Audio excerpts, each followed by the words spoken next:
You're going to put on. Thank you.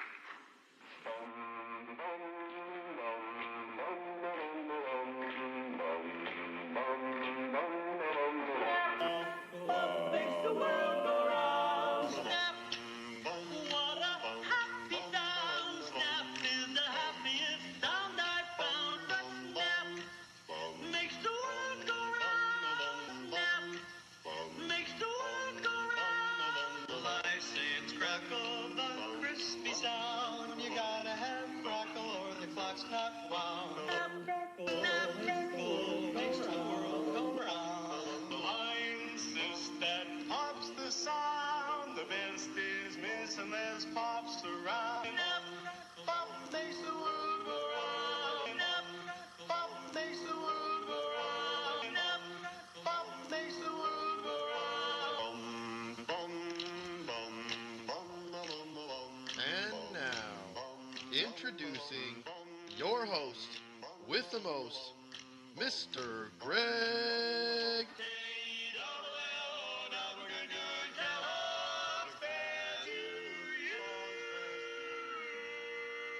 Along with Rick Bruseulas and Dennis Michelson.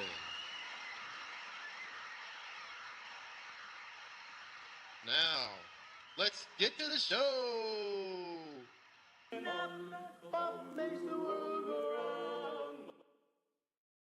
What a great, great night. I mean, this is Snap, Crackle, and Pop. It's really our first. We did last week, but I don't think that counts. That was a run through. This will be our first show. It will be a weekly show where we tell you the injuries, the busts, and the upcoming breakout players each week. So without further ado, let's get started with our good friend, Snap. Hey everyone, hi, I'm Rick Bruseulas, also known as Snap, and I'm going to give you the news, both injuries and some other important news for the day. So first of all, Terry McLaurin, Washington Commander wide receiver, signed a new 3-year extension, and so ends his hold-in. It'll be $96 million, and it's going to be the 6th largest contract among all wide receivers. So he was pretty successful at getting that new contract set, and you can expect that there'll be bumps in both Jaden Daniels and Terry McLaurin's ADP, now that we're going forward. The second news item is also good news for Trey Hendrickson and the Cincinnati Bengals.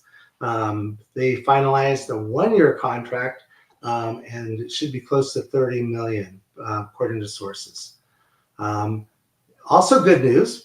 Najee Harris, the Los Angeles Chargers running back, the eye injury has been showing improvement. In fact, he's going to be, he was just added to the active roster, and they're expecting him to be playing week 1. So he continues his string of never having missed a game in his career. Not so good, well, I guess it's good news. It's Devon Achane with the Miami Dolphins. He hasn't suffered any setbacks, and they're expecting him to be ready for week 1 against the Indianapolis Colts. Unfortunately, his backup, Jalen Wright, is now injured and is considered week to week with an undisclosed injury, but that opens the door open for rookie Ollie Gordon. And last, their kicker, Jason Sanders, is out for the first few weeks, so they're probably going to have to add a kicker to the roster before the first game. Joe Mixon, the Texans organization finally released news on Mixon, and he is going to be out for at least the first 4 games. And to be honest, probably longer, in my opinion. The Texans' bye week is week 6, and they play Baltimore in week 5.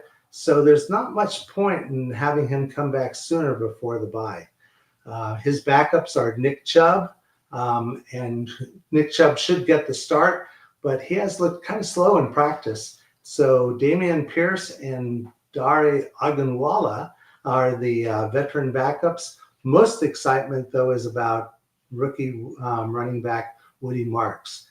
So there'll be probably a committee backfield in Houston.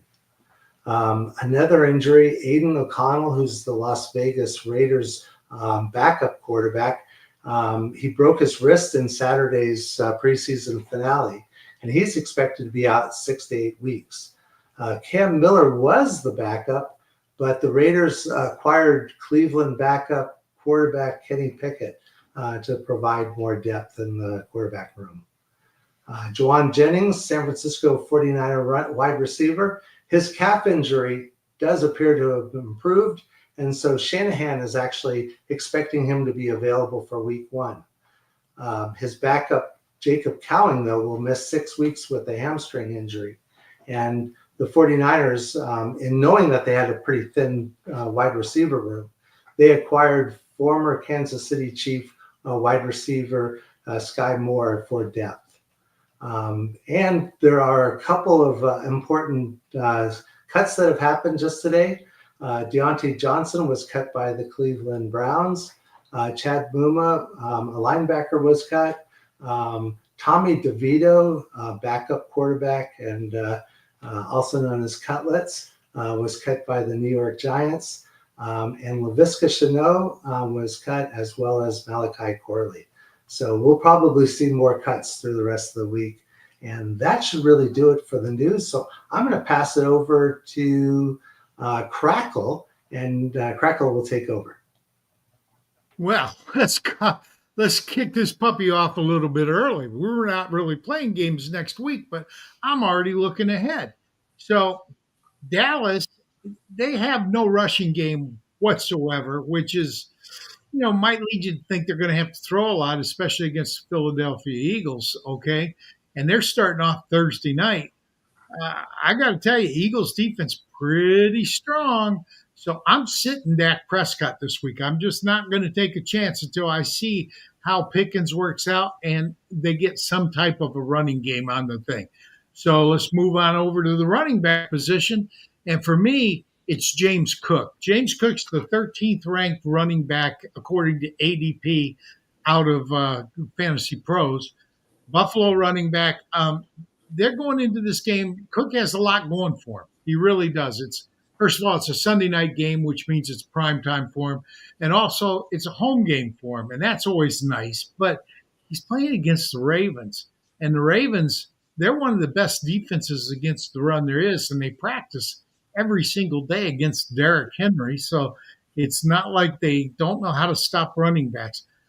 I'm sitting James Cook this week and going with somebody else. I just can't stick with him through this type of thing. And wide receiver, I went a little deeper for this. I went with wide receiver 19, DJ Moore out of Chicago.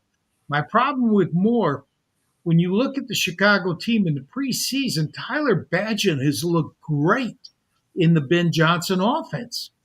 But Tyler Badgett isn't going to be playing. It's going to be Caleb Williams, and he's looked horrendous.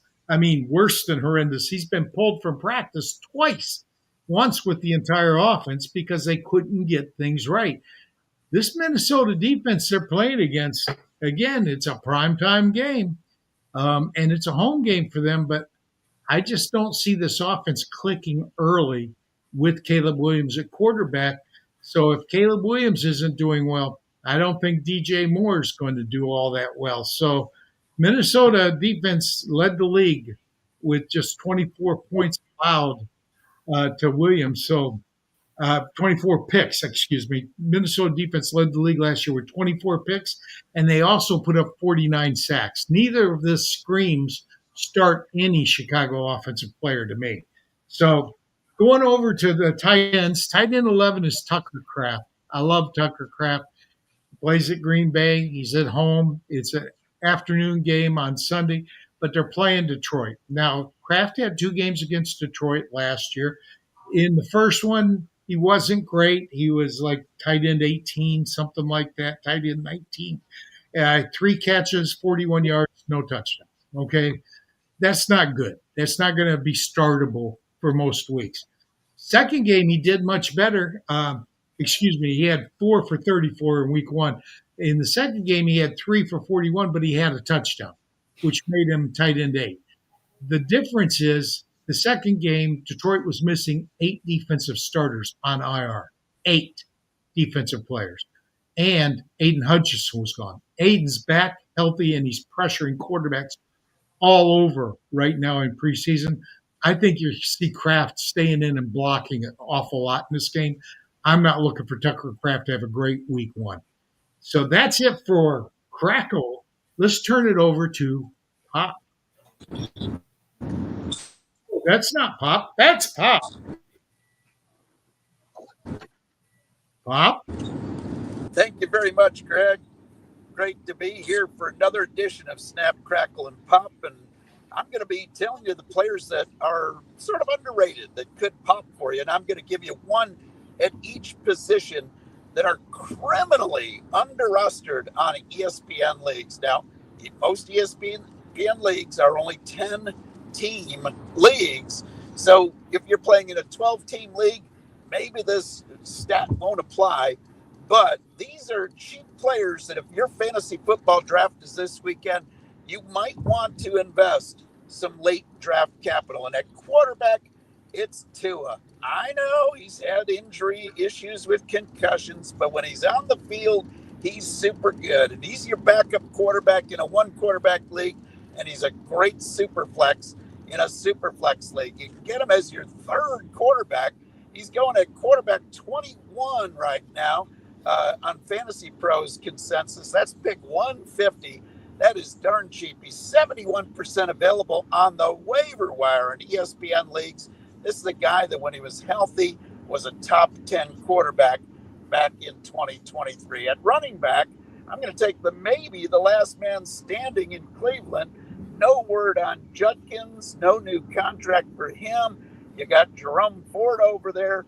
You got a bunch of old pieces in new places out there in Cleveland, but you got a talented rookie by the name of Dylan Sampson going as the RB56, pick 154 on Fantasy Pros, available in 84% of ESPN leagues. He is a great guy to grab and stash. See how that offense works out, and you might have yourself a gem. At wide receiver, there's a guy that I do not think is going to be a great value week 1, maybe not week 2, maybe not until week 6 or 7 or 8. But Luther Burden is going as the WR57, pick 142 on Fantasy Pros, available in 78% of ESPN leagues. This is a guy for the second half of the season could really click. Why do I like him? He threw some great blocks when he was on preseason games here at the goal line. And if you throw a block, you get the rock. That's how it works in a Ben Johnson offense. And finally, at tight end, a guy that I have been really praising. I think he looks great in preseason games so far and should fit right into what used to be the Evan Ingram role in that Jacksonville offense.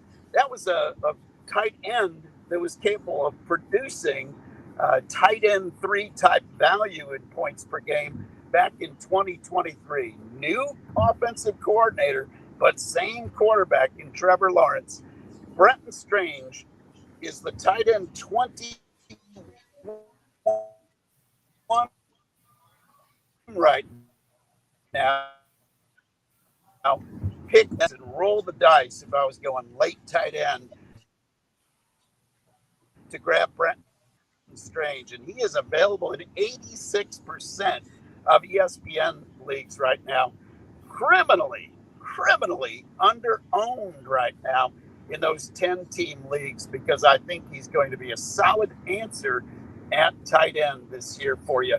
No, he's not going to finish top 3, maybe not even top 5, but he will score points for you and be a good, reliable threat if you go late tight end this year.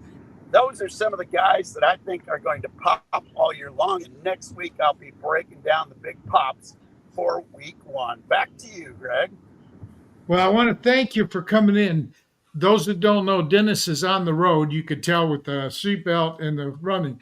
So for him to make this broadcast is just outstanding. But we are at the end of the show.